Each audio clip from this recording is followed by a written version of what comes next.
다 같이 봉독한 시편 1절로부터 1편 1절로부터 3절에 있는 말씀 가지고 오늘은 시냇가에 심은 나무라고 하는 제목으로 말씀을 드립니다. 세상 사람들은 대개 물질적으로 부유하거나 자녀들이 성공하고 출세하면 그 사람은 복받은 사람이라고 말하면서 누구든지 이런 복을 받기를 좋아합니다. 그러나 이런 복은 성경이 말하는 복 중에서 지극히 작은 복에 불과합니다. 그러므로 소위 예수님의 산상수훈이라고 일컫는 마태복음 5장 3절로 11절에 보면은 여러 가지 복에 대한 말씀을 하셨지만 그 가운데에는 이런 물질적인 복이나 성공이나 출세에 대한 말씀을 전혀 다루고 있지 않습니다. 왜냐하면 예수님을 구주로 믿는 성도들은 베드로전서 2장 11절에 있는 말씀과 같이 이 세상에서 나그네와 같은 그런 삶을 살아야 할 존재이기 때문입니다. 그러므로 히브리서 11장 13절로 16절에 보면은 믿음으로 산 위대한 인물들은 이 세상에서는 외국인과 나그네임을 증언하였으니 그들은 하늘나라를 본향으로 삼는 자들로 자기들이 태어나서 자란 그런 고향을 생각했다고 한다면 돌아갈 기회가 여러 번 있었지만 그러지만은 하나님의 뜻대로 살기 위해서 그 고향으로 돌아가지 아니하고 그대로 나그네로 살았기 때문에 하나님을 향하여 하나님 아버지라고 불러도 부끄러워하지 아니하시고 한성 곧 하늘나라 저 천국을 예비해 두셨다 이렇게 말씀하고 있습니다. 여러분, 우리 인간의 삶을 보면은 때로는 그런 나를 낳아주시고 부모님을 부끄러워하는 사람들도 있고 내가 낳은 아들, 딸이지만 부끄러워하는 그런 아들, 딸도 있을 수 있습니다. 내가 바라고 원하는 부모님일 때는 자랑스럽고 또 내가 바라고 원하는 아들, 딸이면 자랑스러운 자녀가 되지만 전혀 다른 그런 뜻밖의 인물이 되어질 때에 오히려 아빠라고 부르거나 아버지라고 부르거나 엄마, 어머니라고 부르면 다른 사람들 보기에 부끄러워할 수밖에 없는 그런 인물이 가끔 태어날 수 있다 이 말입니다. 그러나 하나님을 하나님 아버지라 불러도 결코 부끄러워하지 아니하시고 자랑스럽게 여겨줄 사람이시니 자기의 태어난 고향에 돌아갈 수 있는 기회가 많았지만 그 고향을 고향으로 여기지 아니하고 언젠가는 돌아가야 될 하늘나라 본향을 우리의 고향으로 여기고 이 세상에서 나그네처럼 외국인처럼 하나님의 뜻을 따라 하나님의 말씀대로 살았기 때문에 그들을 오히려 자랑스럽게 여기고 한성 곧 하늘나라를 예비해 두셨다는 것입니다. 오늘 여러분들도 이처럼 하나님 아버지하고 부를 때에 부끄러워하지 아니하시고 하나님이 한성 곧 하늘나라를 예비해 두시고 불러주시는 믿음의 귀한 성도 여러분 되시기를 주의 이름으로 축원합니다. 그렇다면 성경이 말하고 있는 복 있는 사람은 어떤 사람일까요? 첫째로 악인들의 꾀를 따르지 아니하고 죄인들의 길에 서지 않고 오만한 자의 자리에 앉지 않는 사람이라 그랬습니다. 보편적으로 악인은 최대 거리낌 없이 자기의 욕망을 이루기 위해서 악한 일까지도 서슴없이 다 할 수 있는 꾀도 많고 말에도 능한 사람입니다. 그런데 성경에서는 다니엘서 12장 3절에 보면은 악한 자는 아무것도 깨닫지 못하는 사람이라 그랬습니다.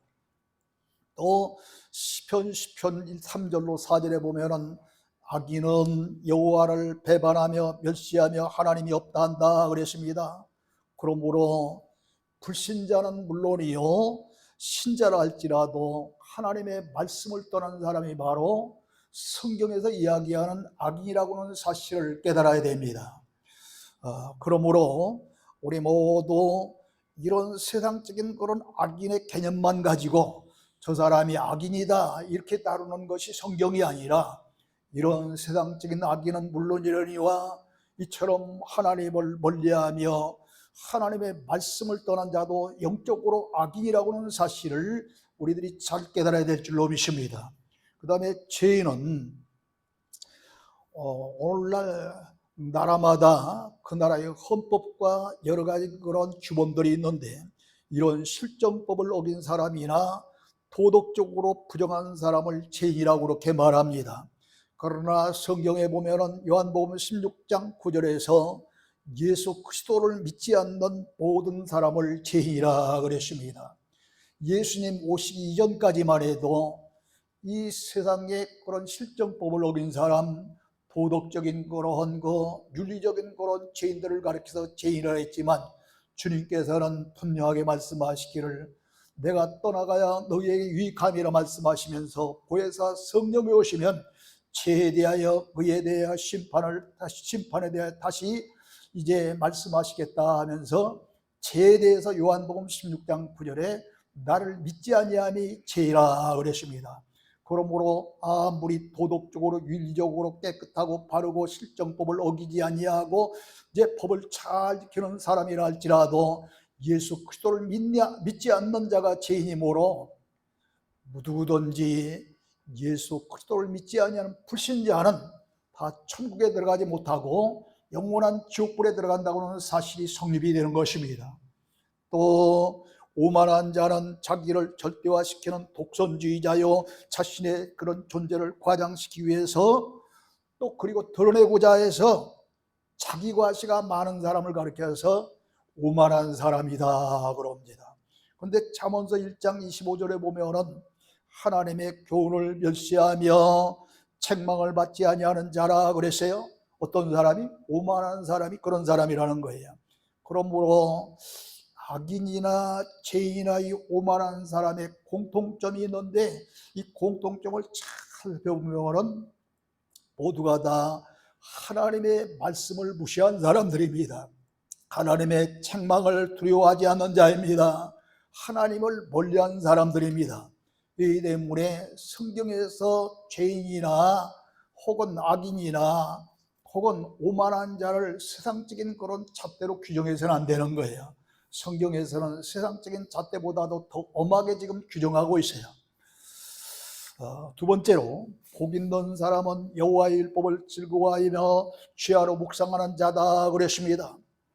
율법이라고 하는 것은 히브리어로 토라라 그러는데, 우리의 말의 뜻은 바로 이 모세오경, 이 모세오경이라는 모세가 쓴 5권의 성경을 가리켜서 모세오경이다 그럽니다.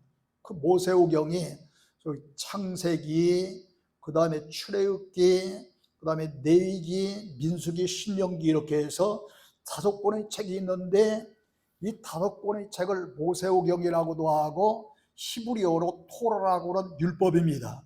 그러나 넓은 의미에서는 하나님의 교훈 또는 훈계로 오늘날 하나님의 말씀 모든 것을 가리켜서 율법이라 이렇게 말합니다.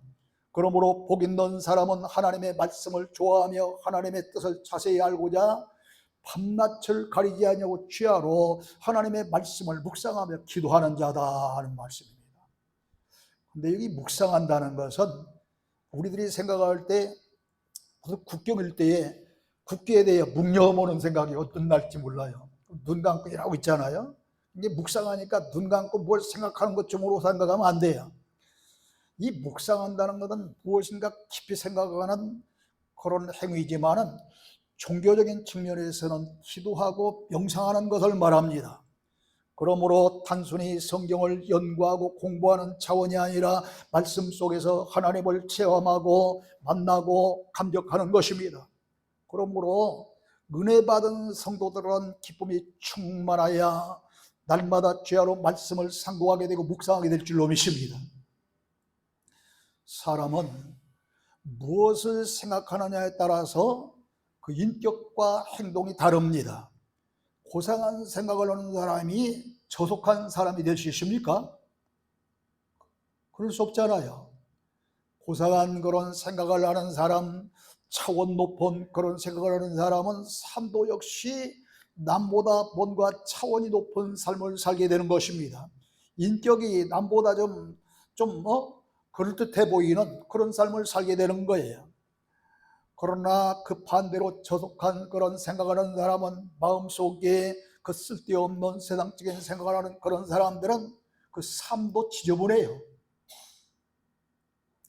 그러므로 은혜 받은 성도는 기쁨이 충만하여 날마다 이렇게 하나님의 귀한 말씀을 묵상하는데, 그 묵상 정도가 이제 하나님의 뜻대로 살기 위해서 사람들이 알지 못하고 사람들이 깨닫지 못한 그런 은혜를 체험받고 또 행복한 그런 삶을 살게 되는 겁니다.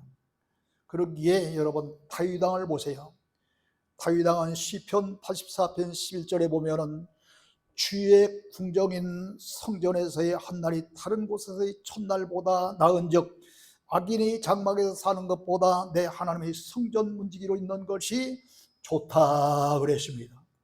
아니, 이게 있을 법이나 한 이야기입니까? 다윗이 하나님의 은혜를 체험했기 때문에, 성령의 충만한 그런 은혜를 체험했기 때문에 이런 말을 고백할 수 있는 것이지, 아니 세상에 성전에 있는 문지기면 오늘날 안대원 같은 사람들인데, 말하자면 아니 성전 문지기가 좋아요, 왕이 좋아요? 왕이 좋으니까 아니 이 여야 정치인들이 이렇게 죽을 온 방법을 다해서 이제 대통령이 되려고, 국회의원이 되려고 안간힘을 쓰잖아요. 지금 우리 강서구청이 이제 구청장이 다시 뽑는 그런 선거일이 어제 그저께 있는데 사전 투표일이죠. 이제 공식적인 그런 그 투표일 날 아직 며칠 남았습니다만 사상 최대의 사전 투표율을 지금 발휘했다 그렇게 보도가 되더라고요. 그만큼 각 정당에서 엄청난 운동을 한 거예요. 강서구청장이 윤 대통령이 아주 직접 내리꼽은 사람과 같은 그런 사람이 지금 국민의힘에서 나왔잖아요. 그러다 보니까 이게 구청장 선거가 아니라 야당과 여당의 대립으로부터 전국적인 그런 선거가 된 거예요 지금. 그래서 사전투표율이 지금까지 가장 어느 선거보다도 높은 비율을 보이고 있다 그렇게 보도하고 있는 걸 보게 됩니다.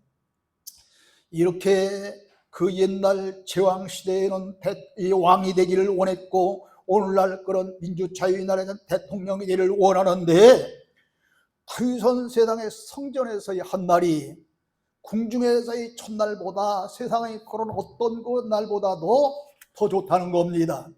아니 궁중에서의 삶이 이 성전 문지기의 삶보다 못하다는 거예요. 성전 문지기의 삶이 좋다는 겁니다.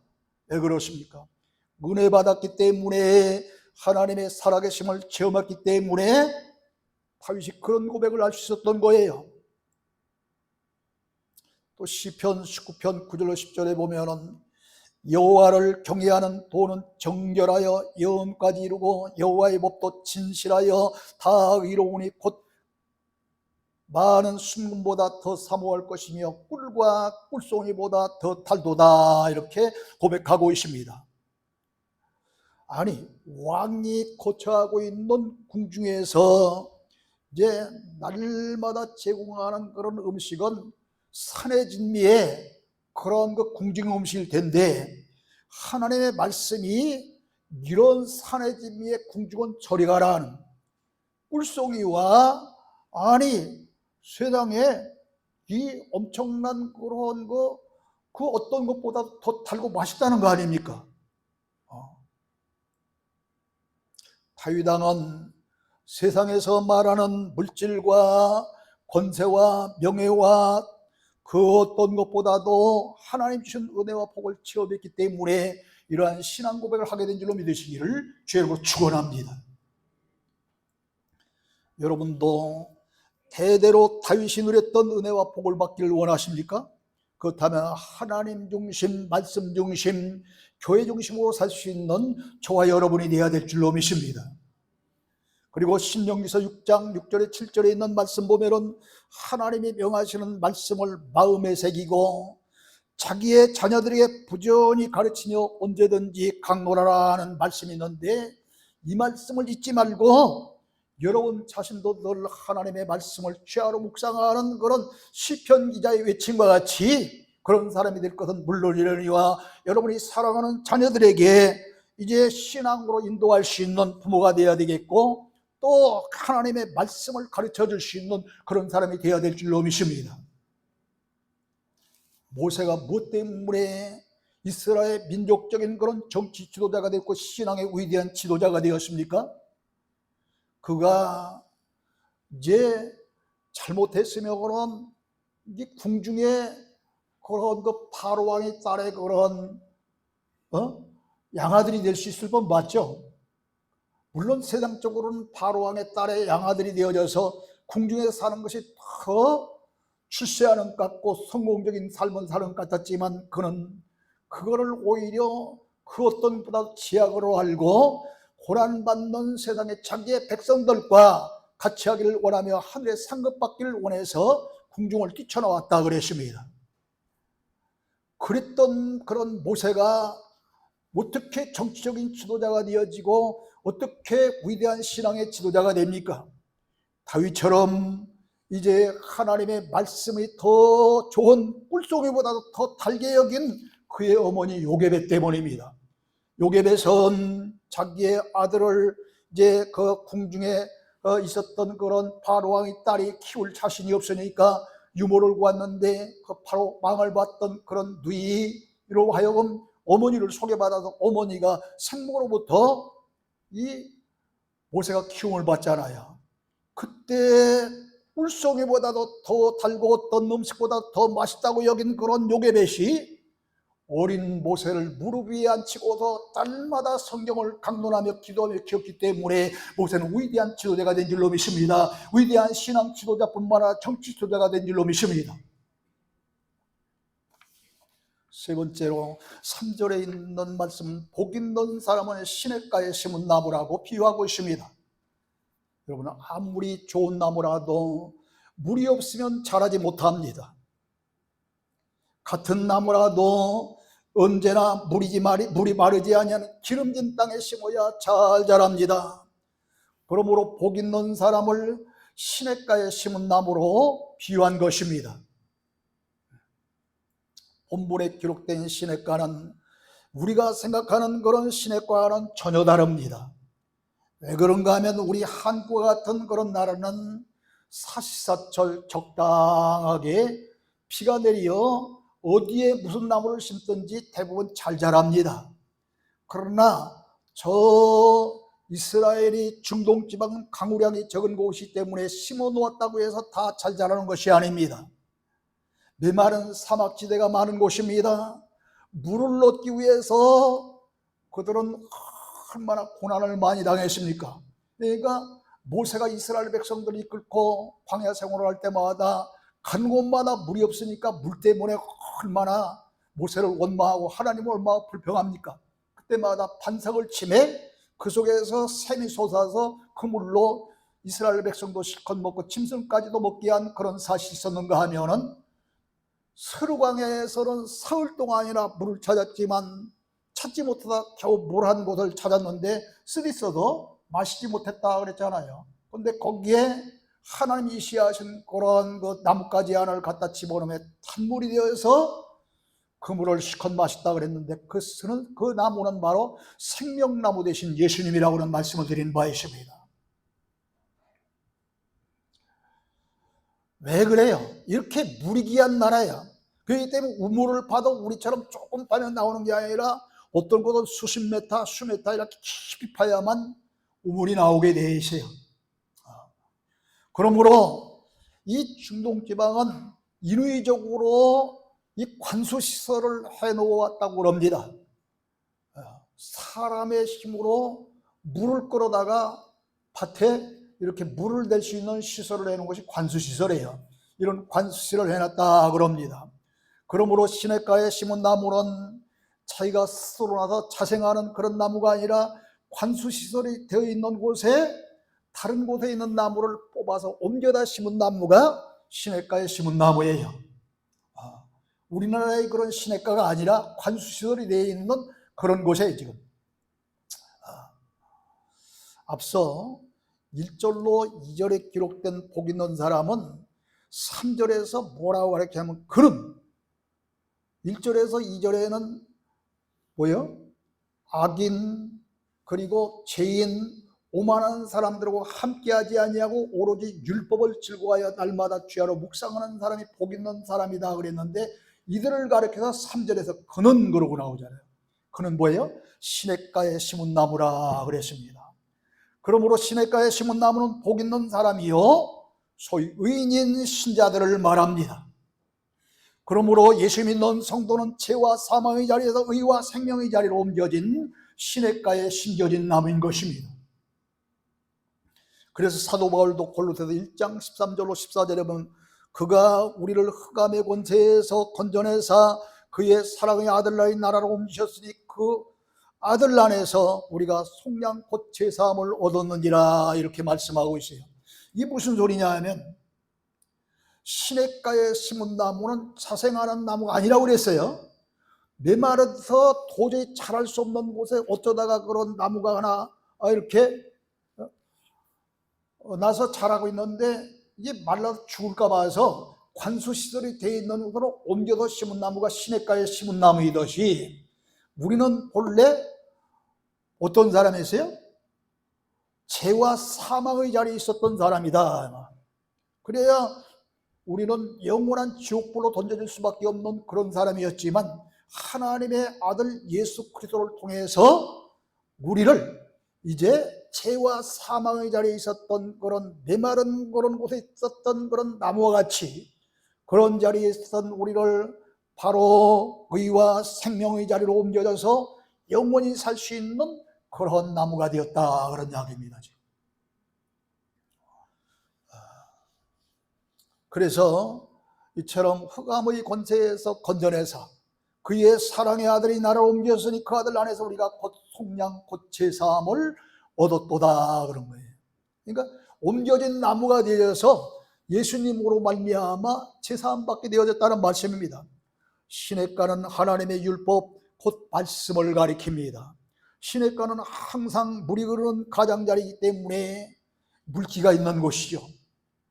물은 신명기서 32장 2절에 보면은 내 교훈은 비처럼 내리고 내 말은 이슬처럼 맺히나니 연한 풀 위에 가는 비가 곧 채소 위에 탄 비가 또다 그랬어요. 그러므로 시냇가는 하나님의 말씀을 가리키는 것입니다.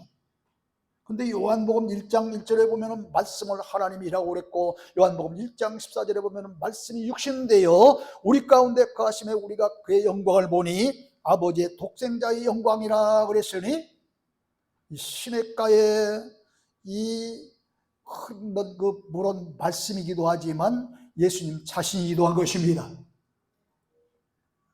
그러므로 예수님은 하늘에서 내려온 관수시설에 흐르는 그런 운하와 같은 거예요. 물과 같은 거예요. 물을 대주는 수도 파이프입니다. 죄와 사망의 자리에서 의와 생명의 자리로 옮겨진 우리들에게 물을 대주는 그런 분이 바로 예수님이십니다.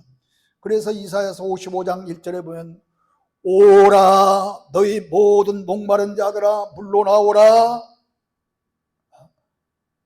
하나님이 내 앞으로 나오라고 하지 아니하고 물로 나오라고 하는 거예요. 그래서 예수님 앞으로 나오라는 거예요. 진리의 말씀 앞으로 나오라는 거예요. 또 요한복음 7장 37절에서도 예수님이 뭐라고 그럽니까? 누구든지 목마르거든 내게로 와서 마시라 그럽니다. 이 목마름은 지난주에 설교했듯이 이 육체적인 그런 목마름이 아니라 영적인 목마름과 갈증이라고 그랬습니다. 이 때문에 사마리아 여인이 이 영원히 목마르지 아니한 하나님의 생수의 말씀을 먹고 그도 배에서 생수를 낼 수 있는 그런 여인이 되어서 부끄러워 피해왔던 동네에 들어가서 하나님 말씀을 증거하는 전도부인이 되었다는 말씀을 드리는 바 있어요. 복 있는 사람은 또한 시냇가에 심은 나무와 같이 철을 따라 열매를 맺는다 그랬습니다. 수분이 없는 곳에는 나무가 잘 자랄 수 없으므로 열매를 맺을 수도 없으려니와 혹 열매를 맺는다 할지라도 그 열매가 온전히 자랄 수 없습니다. 자라다가 그만 떨어지고 맙니다. 그게 소위 낙과죠, 낙과. 그러나 시냇가에 심은 나무는 항상 수분이 있으므로 철을 따라 열매를 맺고 결실하게 되는 것입니다. 그러므로 예레미야 선지자도 예레미야서 17장 7절로 8절에 보면 무릇 여호와를 의지하며 여호와를 의뢰하는 사람은 복을 받을 것이라. 그는 물가에 심어진 나무가 그 뿌리를 강변에 뻗치고 더위가 올지라도 두려워하지 아니하며 그 잎이 청청하며 가무는 해에도 걱정 없이 결실이 그치지 아니한 같으니라 그랬습니다. 시편 기자도 시편 90편 12절로 14절에 보면 의인은 종려나무같이 번성하며 네바논의 백향목까지 성장하리로다. 의인이 누구예요? 예수 믿는 사람이 의인이에요. 이 사람이 종려나무같이 백향목같이 성장하리로다 이 말. 이는 여호와의 집에 심기셨으며 그랬습니다. 하나님의 집에 옮겨진 그런 그 나무가 되었기 때문이라는 거예요. 그러면서 우리 하나님의 뜻 안에서 번성하리로다. 그는 늙어도 여전히 결실하며 진액이 풍족하고 빛이 청청하리라고 이렇게 말씀한 줄로 믿습니다. 그렇다면 시냇가에 심겨진 나무인 우리가 맺어야 될 열매가 도대체 무엇일까요? 회개에 합당한 열매입니다. 나아가 믿음의 열매요, 성령의 9가지 열매요, 빛의 열매요, 부활의 열매요, 영생의 열매인 것입니다. 누구든지 시냇가인 바로 말씀이 있는 그런 이 몸된 교회로 나오시면 이처럼 여러 가지 열매를 맺을 수 있다는 겁니다. 이렇게 맺혀야 될 열매를 맺지 못하면 누가복음 13장 6절로부터 9절에 기록된 열매를 맺지 못하는 나무처럼 찍힘을 당할 수밖에 없습니다. 포도원직으로 비유된 예수님은 포도원 주이신 하나님께 간절히 간구합니다. 주인이여 금년에도 그대도 도시옵소서. 내가 두릅하고 거름을 주리니 이후에 열매가 맺으면 좋으려니가 만약에 열매를 맺지 않으면 그때 가서 찍으소서 합니다. 무슨 얘기입니까? 예수 믿는 성도들이 맺혀야 될 그런 그 회개에 합당한 열매, 믿음의 열매, 성령의 9가지 열매, 빛의 열매, 또 부활의 열매, 영생의 열매를 맺지 못한다고 한다면은 찍힘을 당할 수밖에 없는 나무 같은 신세인데, 예수님께서 날마다 저 위에 계신 하나님 앞에 금년에도 그냥 두시옵소서. 제가 한 번도 주위에 땅을 파고 거름을 주고 잘 갖고 오보겠으니 그때 가도 열매가 없으면 늦지 않게 그때 가서 찍히면 되지 않겠습니까? 1년 반 기다려주시고 1년 반 기다려주시고 계속해서 탄원하고 간구하기 때문에 우리는 찍힘 당하지 아니하고 금년에도 무사한다는 이야기입니다. 그러나 하나님도 참는데 한계가 있어요. 마태복음 25장에 그 슬기로운 5처녀와 그 다음에 미련한 5처녀 10처녀 비유해서 신랑 예수 그리스도로 비유된 그런 그 한밤중에 오는 그런 그 신랑과 결혼잔치에 들어갈 때에 슬기 없는 미련한 터널에는 문 닫힌 후에 오고 말았잖아요. 이처럼 한계가, 문이 닫히면 끝장나는 겁니다. 하늘문이 닫혀지면 끝장나는 거예요. 그러므로 그 끝장나기 전에 회개에 합당한 열매를 맺고 열매를 맺을 수 있는 여러분 다 되시기를 주의 이름으로 축원합니다. 근데 여러분 그 다음에 또 무슨 얘기가 나왔냐면 잎사귀가 마르지 아니하리라 그랬어요. 과일나무를 심는 목적은 어디에 있습니까? 과일을 얻는 데 목적이 있는 것 아니에요?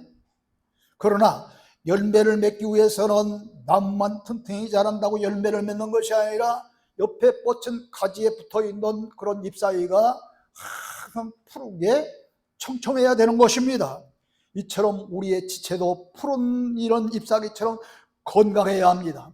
그러므로 시냇가에 심은 나무의 잎사귀가 싱싱하고 푸르듯이 시냇가에 심겨진 나무인 우리도 하나님의 말씀대로 살면 건강에 대한 복과 더불어서 위적인 복도 아울러 받게 될 줄로 믿으시길 바랍니다.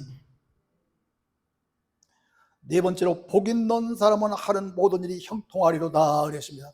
이게 굉장히 중요한 포인트예요. 형통하라는 말은 모든 일이 뜻과 자기의 그런 뜻과 같이 잘 되어간다 하는 그런 말이에요. 그런데 예수 믿는 사람들 가운데는 이 말씀과는 전혀 다르게 형통치 못한 사람들이 얼마나 많습니까? 그러니까 예수 믿어도 소용없다. 예수 믿는데 그 사람 왜 그렇게 어려움 당하느냐? 예수 믿는데 그 사람 왜 그 고통스럽게 그런 일을 당하느냐? 이런 소리가 나오는 거예요.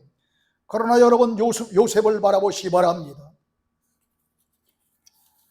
그는 야곱의 12아들 가운데 11번째 아들로 야곱이 가장 사랑하는 그런 그 아내 라헬에게서 태어난 그런 아들입니다. 그는 야곱이 노년에 얻은 아들로 그 어떤 누구보다도 체질이 뛰어났습니다. 하나님을 한결같이 잘 섬기며 형제 중에 가장 인품과 용모가 뛰어난 아들이 바로 요셉이었습니다. 그렇기 때문에 아버지에게 특별한 사랑을 받았습니다. 그러나 그로 인해서 형들로부터 미움과 시기를 받게 된 것입니다. 그리하여 어느 날 애굽의 상인에게 팔려 바로 왕의 그런 신하였던 보디발의 집에서 머슴살이까지 하게 됩니다. 하나님을 잘 믿는, 그리고 믿음의 조상이라고 일컬으면 꼭 아브라함만 가리켜서 말하는 것이 아니라 이삭과 또 이 야곱까지도 해당이 돼요. 크게 넓혀 얘기하면 그런 사람의 아들인데 이 고통을 당하니 이게 웬일입니까? 그러나 창세기 39장 2절로 6절에 보면 하나님께서 형통케 하시니 주인 보디발까지 알게 되어 요셉을 가정총무로 삼고 모든 소유를 요셉의 손에 맡겼다 그랬습니다. 머슴살이가 가정총무로 돌아갑니다. 머슴살이가 아니에요. 이제 처음에는 머슴살이 같았는데 가정총무가 됩니다. 그때부터 요셉을 위해 보디발의 집까지 복을 내려주셨습니다. 그런데 어느 날 보디발의 아내가 이 요셉을 보니 용모가 아주 잘생기고 빼어난 그 모습을 보니까 한번 독침하고 싶은 그런 유혹이 생깁니다. 그래 자꾸 보디발을 유혹하나 당신이 주인께서 모든 건 다 나에게 맡겼지만 당신만은 절대로 맡기지 아니했다 하면서 거절합니다. 그러니까 그런데도 날마다 유혹하는 거야. 그러다 어느 날 요셉이의 겉옷을 탁 잡고 나니까 요셉이가 빠져나가려고 하니까 자동적으로 요셉의 웃옷이 벗겨졌습니다. 그걸 빌미로 거짓 증거를 삼아서 관가에 보고지에 고발을 합니다. 요셉이가 오히려 자기를 욕보이려고 오늘날은 성폭행을 하려고 나를 겁탈하려고 하다가 이렇게 옷을 뿌리치고 돌아갔지 않느냐. 그래서 옷을 내놓으니까 그런 줄 알고 옥에 가두어 버려서 원치 않는 감옥살이를 하게 됩니다. 얼마나 예수 잘 믿는 오늘날로 말하면 신실한 그런 사람이 고통을 당합니까? 그러나 성경은 이걸 또다시 역전시켜 줍니다. 하나님을 잘 섬기는 요셉이 어려움과 고통을 당했지만 그 고통으로 끝나지 아니하고 감옥에서 만난 술 맡은 관원장과 또 꿈넌 관원장을 만났는데 그들이 꿈을 꿨는데 도저히 그가 꿈꿨던 꿈 내용이 아주 복잡하고 아주 난무한 거예요. 그런데 꿈을 해석할 자가 없어요. 그러나 하나님의 지혜를 받은 요셉은 그들에게 꿈을 잘 해석해 줌으로 말미암아 나중에 추록하여 바로 왕이 또 꿈을 쫓는데 이 바로 왕의 꿈까지도 해결해 줄 사람이 아무도 없었어요. 그때 이 관원장 가운데 하나가 우리들이 감옥에 있을 때 그 꿈을 해석하지 못했으나 이 요셉이 슬기롭게 해석해 준 대로 우리들이 다 석방돼서 다시 한번 이렇게 회복하게 됐지 않느냐 하니까 바로 그 사람 불러라는 거예요. 그래서 바로 왕의 꿈을 풀어주니 이런 사람이야말로 내가 기용해야 될 그런 거 오늘날로 말하면 정치인이 되어야 되겠구나 생각합니다. 그래서 자기 옆에 두고서 최고의 국정의 지휘자인 뭘 시켜요? 국무총리를 시킨 거예요. 오늘날로 말하면. 그래서 애굽의 총리가 되어졌습니다.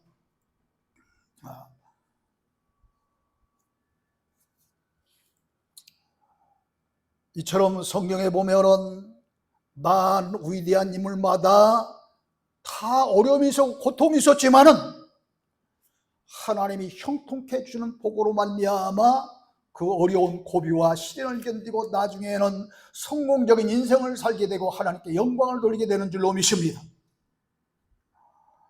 아니 요셉이 애굽의 총리가 되니까 무슨 일이 벌어져요? 7년 대풍년이 벌어졌을 때에 전국 방방곡곡에 크고 작은 그런 창고를 다 져놓고 그곳에 반 양식을 비축해 놓으니 7년 대흉년이 됩니다. 요셉은 하나님의 그런 선견지명이 있었기 때문에 앞날을 내다보는 그런 예견하는 그런 그 뜻이 있었던 사람이기 때문에 그 7년 대흉년이 올 걸 한 거예요. 전국 방방곡곡에 비축해 놓았어요. 그런데 우리나라 어땠습니까?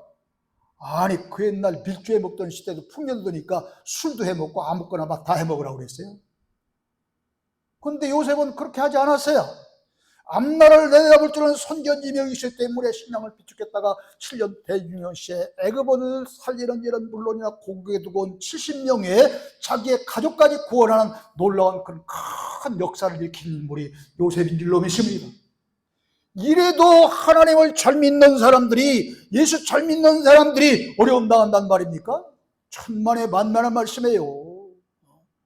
물론 특별한 경우가 있을 수는 있죠. 그러므로 이제 성경에 보면은 이처럼 많은 그런 위대한 인물들이 어려운 시련을 겪고 많은 그러한 어디 고통이 있었지만은 상급과 면류관을 받는 위대한 인물이 된 것입니다. 따라서 그렇기 때문에 로마서 8장 28절에 보면 하나님을 사랑하는 자 곧 그의 뜻대로 부르심을 받은 자입니다. 조건이 있어요. 교회 나오는 자가 아니에요. 성도가 아니에요. 하나님의 뜻대로 부르심을 받은 자, 하나님을 사랑하는 자라고는 조건이 붙어 있어. 하나님을 사랑하는데 죄를 멀리할 수 있습니까? 하나님을 사랑하는데 기도를 멀리할 수 있습니까? 하나님 말씀대로 살아야죠. 이 때문에 로마서 8장 18절 다시 봅니다. 하나님을 사랑하는 자 곧 그의 뜻대로 부르심을 입은 자들에는 모든 것이 합력하여 선을 이루느니라. 할렐루야. 요셉이 보디발의 모성자리로 들어갔지만, 감옥에 들어갔지만 합력하여 선을 이루는 놀라운 축복이 일어나지 않았어요? 그 말씀을 하는 거예요. 지금 사랑하는 성도 여러분, 우리는 시냇가의 심은 나무와 같은 하나님께서 죄와 사망의 자리에서 의와 생명의 자리로 옮겨주신 시냇가의 나무가 되었습니다. 그러므로 이제는 악과 죄와 오만을 멀리하고 늘 하나님의 말씀을 즐거워하여 죄하러 묵상하며 살 때 하늘나라 기업을 받는 영적인 축복은 물론이요, 철을 따라 열매를 맺고 잎사귀까지 마르지 아니하는 시냇가에 심은 나무처럼 형통함의 축복까지 받는 여러분 다 되시기를 주의 이름으로 축원합니다. 하나님 아버지 은혜를 감사합니다. 오늘 우리는